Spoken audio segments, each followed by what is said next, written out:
Welcome back. Today we're going to talk about the MPC 1.3.0 updates. Two major things about this. The first thing is that you can now normalize your samples. That's been requested. They delivered. Next is knob takeover modes.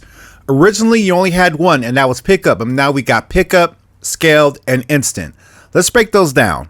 So let's demonstrate the three modes we have available. First is pickup. In pickup mode, you can't edit the setting until the knob matches what's going on the screen. So in this case right now, the start point is all the way at the end of the sample, and I have the knob all the way to the left. So I have to turn it all the way over here to pick up that setting to then be able to bring it down. So now let's look at scaled.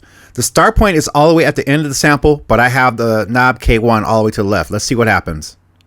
I'm turning it to the right. Okay, it's got it.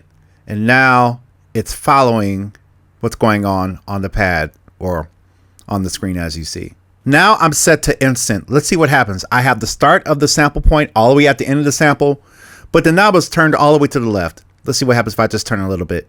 It snaps to where the position of the knob is and brings it right there instantaneously. No pickup mode.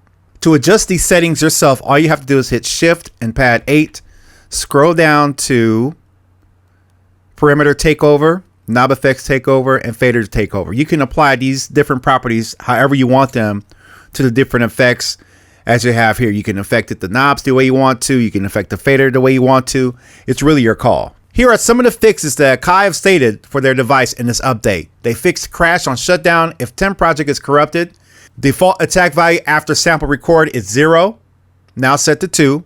Internal mic records in stereo after power cycling. I didn't realize it recorded in stereo. Another item that was listed on their fix list was the save progress pop-up is delayed when saving. Loop lock is not reset after the pad is cleared. And also insufficient space pop-up not displayed when exporting mixdown to a full SD card. I personally need to look into this mixdown thing that it's talking about. So let me know what you think they should add into this thing without ruining it. Because you know there comes a point to where it may have too much.